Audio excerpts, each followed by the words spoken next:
I know there's coffee people out there where that's the first thing they have as soon as they wake up. It gets them out of bed, right? It gets them through the day. But for me, I love a wonderful cup of hot chocolate, right? Whipped cream on the top, chocolate shavings.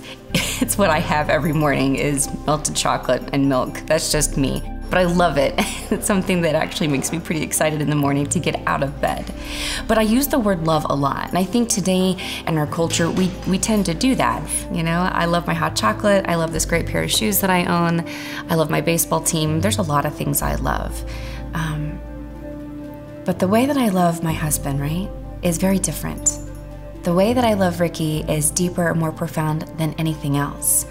When I love my husband, it's more than just something like my hot chocolate, where my hot chocolate is doing something for me. I'm getting something out of it. I'm consuming it, it makes me happy, and then the love affair is over when the cup is gone.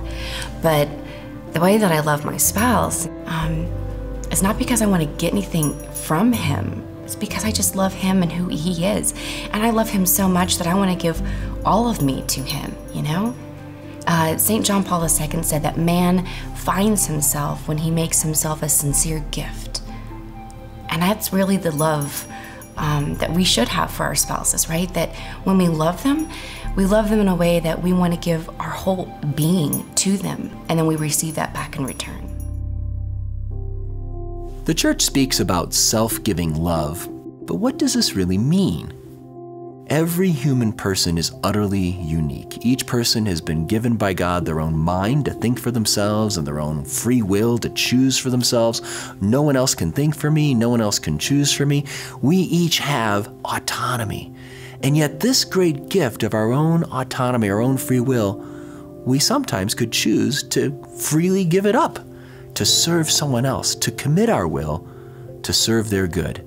John Paul II, I think, put it well when he said, our freedom exists for the sake of love. You know, it exists to be given away. One other thing he mentioned was that our freedom is best measured by our capacity to love. You think about that. Your freedom is best measured by your capacity to love. So what is it that's taking away my freedom to love? Is it my pride?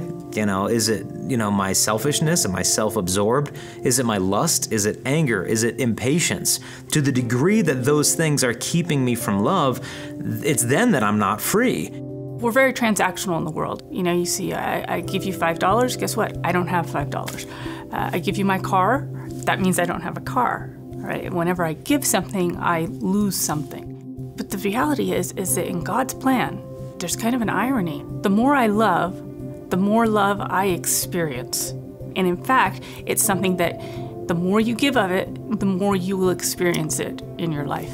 And so every day, I am called to love in a way that is selfless and not putting me first, but really looking at him and saying, how can I help him? I remember when I was single, I could choose to work where I wanted, live where I wanted, spend my time as I wanted, spend my money as I wanted, and keep my room clean if I wanted.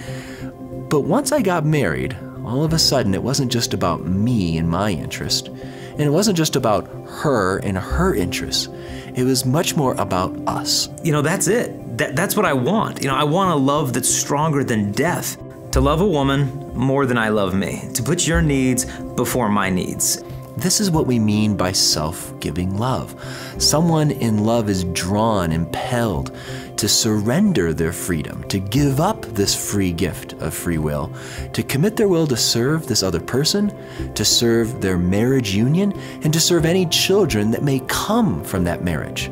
And I think when we hear these stories, that's what we want. It's not so much that the church's teachings on marriage are some imposition from the Vatican on us. This is what is the longing of the human heart. It's this place of acceptance where someone can know everything about you and still love you and still want to be with you and support you.